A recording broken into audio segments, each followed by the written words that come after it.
나 만군의 주 이스라엘의 하나님이 말한다.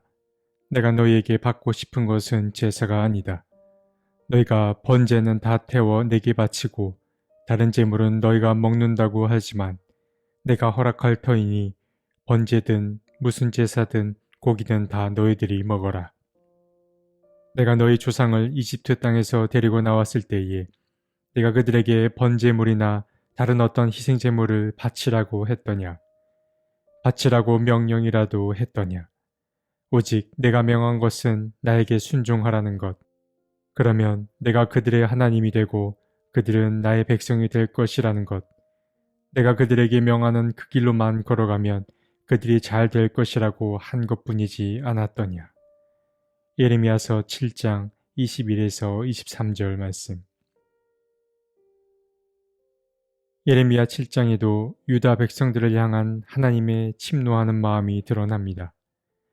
먼저 주님은 예레미야를 향해 성전으로 들어오는 유다 사람들을 가르치라고 명합니다.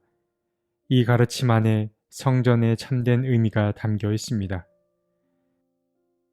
4절에서 먼저 주님은 허울뿐인 말을 조심하라고 경고합니다. 주님은 이것이 주님의 성전이다, 주님의 성전이다 라는 이 말을 의지하지 말라고 말씀하십니다. 이 말은 곧 눈에 보이는 것이 전부가 아님을 우리에게 알려줍니다. 그러니까 이 말씀 안에는 성전은 하나의 건물이나 건축물이 아니라는 뜻이 담겨 있습니다. 그래서 주님은 진정한 성전이란 무엇인지를 알려주십니다. 주님께서는 성전이란 곧 백성들의 생활과 행실이 선행되는 곳이라고 말씀하셨습니다. 이어서 주님은 이 말씀을 풀어서 설명해 주시는데 주님은 만약 너희들이 이러한 것들을 지킨다면 성전에서 함께 살겠다고 말씀하십니다. 주님이 바라는 것은 다음과 같은 것들입니다.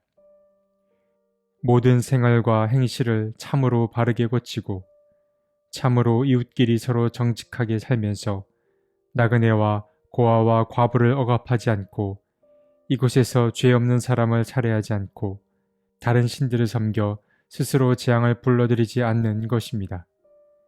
주님은 만약 너희들이 이처럼 삶을 바꾼다면 너희도 이 성전에서 살게 할 것이고 주님도 이 성전에서 함께 살겠다고 말씀하십니다. 우리는 이 대목을 통하여서 주님은 가난한 자를 돕고 이웃을 사랑하며 하나님 외에 다른 신을 섬기지 않는 것이 곧 하나님이 기뻐하시는 이름을 알 수 있습니다. 그리고 주님은 또한 이러한 것들을 지키는 이들과 함께 머무다는 사실도 알 수 있었습니다. 그러니까 우리는 이 구절을 통하여서 성전은 하나의 건물이 아닌 하나님의 뜻을 실천하는 사람들임을 알 수 있습니다. 우리는 이 말씀을 진지하게 받아들여야 합니다. 하지만 유다 민족은 이러한 가르침에는 관심이 없고 오직 무익한 것만 의지할 따름입니다. 주님은 그들이 저지른 악행을 아주 상세히 알려주십니다. 유다 민족은 도둑질하고 사람을 죽이고 음행했습니다. 그리고 거짓 맹세를 하고 바알을 비롯한 다른 신들을 섬겼습니다. 그들은 주님이 미워하는 일만 저지르고서 성전에서 우리는 안전하다 하고만 말했습니다. 그런데 유다 백성이 어긴 항목들을 우리는 어디선가 본 적이 있습니다. 바로 십계명입니다. 그들은 십계명 가운데의 5계명을 어겼습니다. 십계명 가운데 절반을 어겼다는 것은 유다 민족이 절반의 믿음만을 가진 것과 다름없습니다. 하지만 주님이 바라시는 것은 절반의 믿음이 아닙니다. 주님은 완전하고 온전한 믿음을 바라셨습니다. 11절은 우리에게 익숙한 구절 중 하나입니다. 주님은 유다 백성을 향해 그래, 내 이름으로 불리는 이 성전이 너희의 눈에는 도둑들이 숨는 곳으로 보이느냐? 여기에서 벌어진 온갖 악을 나는 똑똑히 다 보았다. 라고 말씀하십니다. 이 말씀을 우리는 예수를 통해서 들은 바가 있습니다. 예수는 마가복음 11장 17절에서 예레미야서의 이 말씀을 인용했습니다. 예수님은 예루살렘에 들어가셨다가 성전뜰에서 물건을 사고 팔고 돈을 주고받는 사람들을 보며 안타까운 마음에 이 말씀을 하셨습니다. 우리는 예레미야가 살던 당시나 예수가 살던 당시가 크게 다르지 않음을 뼈아프게 자각하게 됩니다. 하나님께서는 단단히 화가 났습니다. 그래서 주님은 두 가지를 행동에 옮기려고 하십니다. 하나는 하나님께서 직접 행하실 예정이고 다른 하나는 예레미야를 통해 행하실 예정입니다. 먼저 주님은 자신의 이름을 두었던 실로에서 유다 민족을 쫓아버리겠다고 말씀하십니다. 실로는 예루살렘에서 북쪽으로 30km 정도에 있는 곳입니다. 예루살렘에서 멀지 않은 이 실로에는 이스라엘이 가나안을 정복한 다음에 세웠던 성소가 있었습니다. 그리고 실로에 세워진 이 성소에는 사무엘 시대에 이르기까지 계속해서 언약궤가 자리 잡고 있었습니다. 그러니까 실로는 그야말로 예루살렘 성전의 전신이라고 할 수 있습니다. 그런데 주님께서 바로 이 실로에서 유다 민족을 내쫓겠다고 말씀하고 계신 것입니다. 주님은 이제 유다 민족과 인연을 끊으려고 하십니다. 이제 하나님과 유다 백성은 이방인들보다 더 먼 사이가 될 것입니다.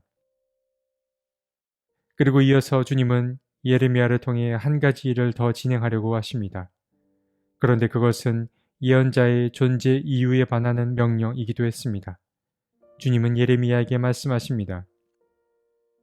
그러므로 너 예레미야는 이 백성을 보살펴 달라고 기도하지 말아라. 너는 그들을 도와달라고 나에게 호소하거나 간구하지도 말고 나에게 조르지도 말아라. 나는 이제 너의 말을 들어주지 않을 것이다. 예언자의 직무 가운데 하나는 백성들을 대신해 하나님께 간구하는 것입니다. 예언자는 하나님께 나아가 백성들을 대신해 용서를 구하고 또 하나님에게서 들은 내용을 다시 백성들에게 전합니다. 그런데 하나님께서는 이 일을 금하셨습니다. 주님은 하나님을 잊고 우상 숭배에 빠진 이들로부터 완전히 등을 돌리겠다 말씀하고 계신 것입니다. 이어서 주님은 자신이 진정으로 바랐던 제사가 무엇인지 말씀해 주십니다. 주님은 유다 민족의 형식적인 제사를 강하게 꾸짖었습니다. 그러면서 주님께서는 백성들에게 받고 싶었던 것은 제사가 아니라 바로 순종임을 알려주셨습니다. 주님은 만약 너희가 나에게 순종하면 내가 너희들의 하나님이 되고 너희는 곧 나의 백성이 될 거라고 말씀하셨습니다. 하지만 주님은 주님께 순종하지도 않고 주님의 말에 귀 기울이지도 않은 이 유다 민족을 일러 너희는 너희 조상보다 더 고집이 세고 악하다 라고 말씀하셨습니다. 유다 민족은 그들의 조상들보다 더 나쁜 평가를 받은 것입니다. 주님은 이제 말씀하십니다. 머지않아 심판의 날이 올 것인데 그날이 오면 이곳을 도벳이나 흰놈의 아들 골짜기라고 부르지 않고 오히려 살육의 골짜기라고 부르겠다 말씀하십니다. 도벳은 화덕을 가리키고 흰놈의 아들 골짜기는 지옥을 가리킵니다. 그러니까 도벳이나 흰놈의 아들 골짜기는 모두 지옥을 상징한다고 볼 수 있는데 하나님은 유다 땅을 이보다 더 고통스러운 공간이 되게 하겠다 말씀하고 계십니다. 이제 예루살렘과 유다는 황무지가 되고 말 것입니다.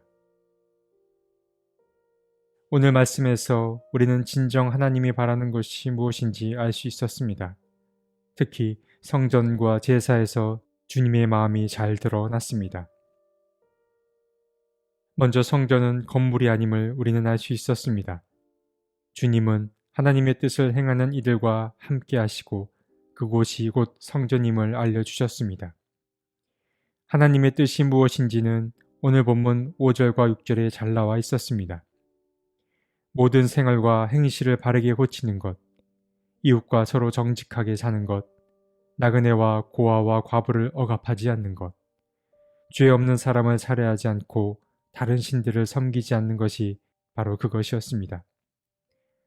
그리고 주님은 제사를 바라는 게 아니라 순종을 바란다는 사실 또한 알 수 있었습니다. 순종은 복종을 뜻하지 않습니다. 참된 순종이란 기꺼운 마음으로 협력하는 것을 말합니다. 주님은 형식뿐인 제사, 형식적인 예배를 바라지 않습니다. 주님은 기꺼운 마음을 가진 사람과 당신의 일을 함께하길 바라십니다. 오늘 하루 기쁜 마음으로 주님의 일에 동참하는 모두가 되었으면 좋겠습니다. 하나님, 우리의 믿음 없음을 용서해 주십시오. 이 연서의 말씀을 통해 주님의 뜻을 알았사오니 용기를 내어 주님의 뜻을 행할 수 있게 도와주십시오. 형식에서 벗어나 참된 순종을 할 수 있게 도와주십시오. 아멘.